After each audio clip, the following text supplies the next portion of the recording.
ईशा की नमाज में कुल कितनी रकातें होती हैं और ईशा की नमाज में हमें कुल कितने रकातें पढ़नी चाहिए। इस वीडियो को बड़े ध्यान से आप देखें और इस वीडियो को सेव जरूर कर लें। बहुत ही ज्यादा जरूरी वीडियो है सभी मुसलमानों के लिए, तो इस वीडियो को आप ध्यान से देखें। ईशा की नमाज में कुल 17 रकातें होती हैं, जिसमें पहले आपको 4 सुन्नत पढ़ना होता है। 4 सुन्नत के बाद आपको 4 फर्ज अदा करने होते हैं। उसके बाद आपको 2 सुन्नत पढ़नी होती है। 2 सुन्नत के बाद आपको 2 निफल अदा करने होते हैं। 2 निफल के बाद आपको फिर 3 वित्र अदा करने होते हैं और 3 वित्र के बाद आपको 2 निफल दोबारा से अदा करने होते हैं। टोटल 17 रकातें होती हैं ईशा की नमाज में।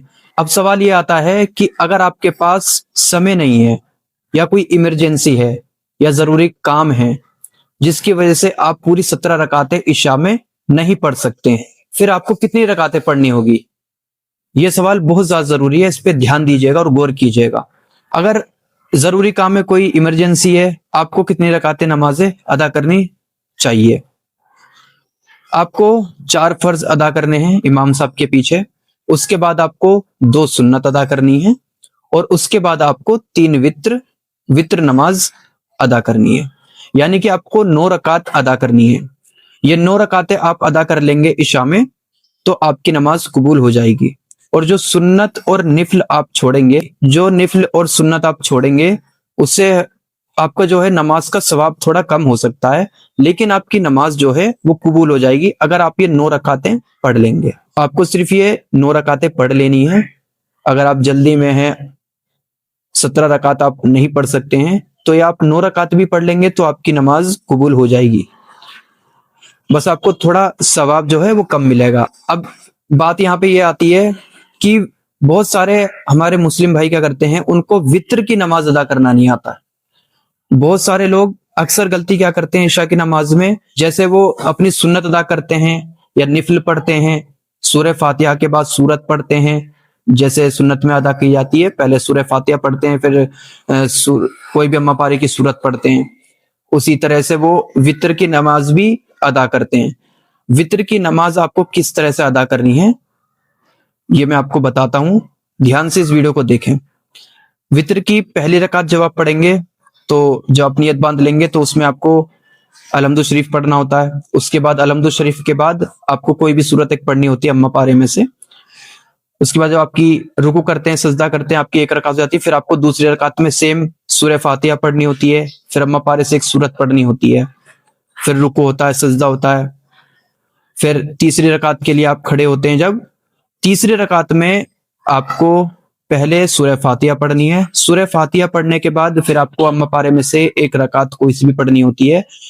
फिर उसके बाद आपको हाथों को ऊपर करके जो है तकबीर बोल के अल्लाह अकबर दोबारा नियत बांधनी होती है। तीसरी रकात में आपको नियत बांधनी होती है। उसके बाद जब आप तीसरी रकात में नियत बांध लेते हैं, उसके बाद आपको दुआए कुनूत पढ़नी होती है। अगर आपको दुआए कुनूत नहीं आती है, अब बहुत सारे मुसलमान ऐसे होते हैं जिनको दुआए कुनूत नहीं आती, तो अगर आपको दुआए कुनूत नहीं आती है तो आप ये सूरत पढ़ सकते हैं। बहुत ही आसान है और बहुत छोटी भी है, ज्यादातर लोग इसको आसानी से याद भी कर लेंगे। रब्बाना आतिना फिद दुनिया हसनतौ व फिल आखिरती हसनतौ वकीना अज़ाबन्नार। इस सूरत को आप दुआए कुनूत की जगह आप इसको पढ़ सकते हैं। आपको दुआए कुनूत नहीं आती है तो उसकी जगह आप इस दुआ को पढ़ सकते हैं।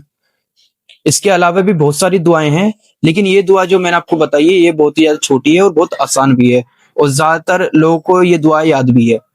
अगर आपको दुआए कुनूत याद नहीं है तो आप इस दुआ को जो है पढ़ सकते हैं। कोशिश करें कि दुआए कुनूत आप याद करने की, क्योंकि दुआए कुनूत पढ़ना जरूरी है। और अगर आपको याद नहीं है तो आप ये दुआ पढ़ सकते हैं जो मैंने आपको बताई है। कोशिश करें कि दुआए कुनूत जो है आप याद करें। रोजाना एक एक लाइन भी अगर आप पढ़ेंगे तो दुआए कुनूत आपको याद हो जाएगी। तो दुआए कुनूत याद आप जरूर करें, कोशिश करें याद करने की। और जब तक आपको याद नहीं है दुआए कुनूत तो आप इस सूरत को पढ़ सकते हैं, रब्बाना आतिना फिद दुनिया हसनतौ व फिल आखिरती हसनतौ वकीना अज़ाबन्नार। उसके बाद आपकी वित्र नमाज हो जाएगी। तो बहुत सारे मुसलमान हमारे भाई ऐसे होते हैं जिनको ईशा की नमाज का मुकम्मल या पूरा तरीका नहीं पता होता है कि कितनी रकातें पढ़नी चाहिए इसमें, या कितनी रकातें हम पढ़ सकते हैं। ईशा की नमाज में उनको ज्यादातर यही नहीं पता होता है कि 17 में से कितनी रकात उनको पढ़नी चाहिए। बहुत सारे लोग क्या करते हैं, फर्ज नमाज अदा करते हैं, उसके बाद सुन्नत पढ़ते हैं, चले जाते हैं, या पहले 4 सुन्नत पढ़ ली, 4 फर्ज पढ़ लिए, फिर 2 सुन्नत पढ़ के चले गए। जब तक आप वित्र की नमाज अदा नहीं करेंगे तब तक आपकी ईशा की नमाज कबूल नहीं होगी, वो आपकी नमाज मानी नहीं जाएगी, दोबारा से आपको नमाज दोहरानी होगी। इसलिए आपको ईशा की नमाज में 4 फर्ज, 2 सुन्नत और 3 वित्र, ये 9 रकातें आपको पढ़नी जरूरी है, तभी आपकी ईशा की नमाज कबूल होगी। ध्यान रखें इस चीज का, खासकर ईशा की नमाज में 17 रकातें होती हैं, इनमें से आपको सिर्फ 9 रकातें अदा करनी है। अगर आपके पास टाइम ज्यादा है तो कोशिश करें पूरी 17 रकात, ईशा की नमाज में 17 रकातें होती हैं तो पूरी 17 रकातों को पढ़ें। इस वीडियो को आगे और लोगों तक भी शेयर करें, और वीडियो अच्छी लगी हो तो वीडियो को लाइक जरूर करें।